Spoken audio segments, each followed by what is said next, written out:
Good afternoon. Welcome to Riverside Park Cemetery. We're glad that you're here this afternoon. Though I spent most of my life in Moline here, I actually was born in Piedmont, New Hampshire in 1822. I'm an 8th generation American. My family moved here from Great Britain in 1620, and a number of the family members were very involved in the Revolution and winning America's independence. So I first went to school in Piedmont, of course, and then my folks saw fit to have me go to the Canaan and Lime Academies. My parents are actually buried right here. Amos and Nancy, they came and we had them buried in with the family plot. After graduating from Canaan and Lime, they asked me to stay and teach. So I taught at the academy for 3 years until I finally decided I had to move west. Working on the family farm and teaching was fine, but I wanted to go west. Now when I say west, you're probably thinking of Colorado, Arizona, California. In the early 1800s, west was Chicago. The Mississippi was, if you crossed that, you were definitely going west. So I went to Chicago with all kinds of excitement, looking for opportunity in that, and as it turned out, I found very little. So I kept moving west and wound up in Grand Detour. There, I became a clerk at Dana and Trube Mercantile. 2 years later, I bought into it as a partner, and 2 years after that, I owned the company and changed the name from Dana and Trube to J.M. Gould Company. It was there also that I met John Deere, who had that fantastic invention, the self-scouring plow. He and I became friends, and we got to talking accounting. He liked my accounting system. It's called the double entry accounting system. And today, of course, you have spreadsheets that add up and across accurately, and you don't have many mistakes. But when it was all done by hand, you'd often have a mistake. Double accounting system made sure that those kinds of things didn't happen. Well, Deere kept asking me to take over his financials. He was thinking of moving to Moline, liked my accounting system, wanted me to do that, but I liked running my own company. I thought that was pretty cool. But finally, Mr. Deere, besides being an inventor and manufacturer, of course, he turned out to be a great salesman, and he talked me into it.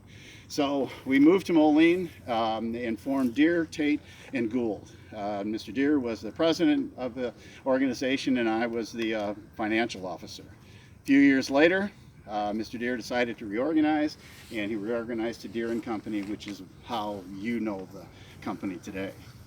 During that time, I met a man named DeWitt Dimmick. Mr. Dimmick and I decided that we would start a lumber company. So we started first at the Arsenal and operated a few years there until the Arsenal needed to expand and grow and needed our space and basically kicked us out. So we came across to the mainland and built another mill on this side.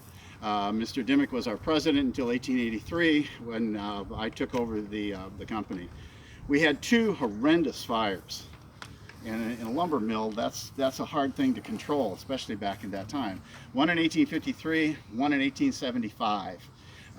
The mill was basically destroyed. But you know, we're a lumber mill. So we were bringing logs, rafting them down the Mississippi down to us. We had access to timber that could be changed into boards, and boards put up. We recovered very quickly, and Dimmick and Gould existed all the way into the 1950s and 60s at that point. So we had a very successful run. Now outside of business, I had a number of other interests. I wanted to see Moline grow. And so I was the first director and treasurer of the Moline Water Power Company. We got the Mississippi, and it flows sometimes very fast, sometimes very high. But it's a natural way to create power. I knew we had to create more power if we were going to attract business and people to Moline. So that was one project. Another one was we needed to talk to the outside world. There weren't telephones back then, but there was telegraph. And so with a personal loan from me for $112, which doesn't sound like a lot today, but was a lot in the mid-1800s, we started a telegraph company. I was also instrumental with working with the Moline Public Hospital. I was called the father of Moline Hospital. If you can just kind of pass those around, I only got a few, but it shows a picture of the first hospital. Now what I actually did was I went to the Moline Council and I convinced them to do a tax levy so that the hospital could, first of all, be built and then also could be maintained after that. And this was all at the same time while we were making wooden products. And I'll pass this around. The white one's a little different. It's our most common products were churns and wooden buckets. So the Moline Hospital came about, and again I served as director and then also as treasurer. And then President Buchanan appointed me the postmaster for Moline. So I had that job going at the same time. But I think my most important work outside of the business was to establish the First National Bank of Moline. If we were going to attract business, we had to have a bank that could lend to small business, that could lend to individuals and that. And so by 1863, which is about halfway through the Civil War, we had paid up capital of $50,000. Again, that doesn't sound like much for a bank today, but in those days that made us a solid, definitely a solid bank. In 1853, I was appointed judge, so I was also here in court in that at the same time. I was married twice. First time to Alice Chase Moulton. She grew ill, and a little over a year after we were married, she passed away. My second wife, this is me, second wife was Hannah Dimmick. Yeah, I married my partner's sister. And we wound up having 5 children. Actually, Hannah was the first member of the Moline School Board, and that was in the 1890s. So she distinguished herself on her own. 2 of our children, Alice May and Johnny, died in infancy. It was very common in the 1800s. We didn't know what caused sudden infant death, and then of course we didn't know how to treat it in anything either.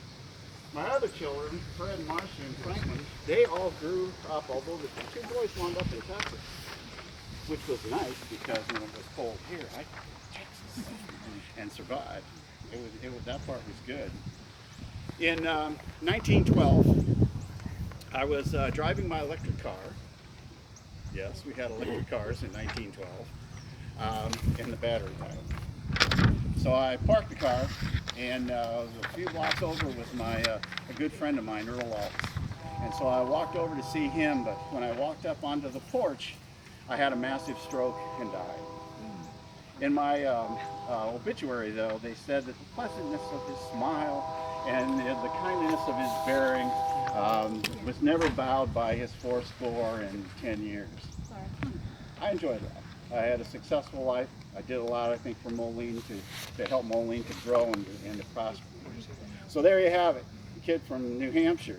I was born in 1812 and or 22, and then I died here in Moline on my friend's porch in 1912. I'm John Maxfield Gould.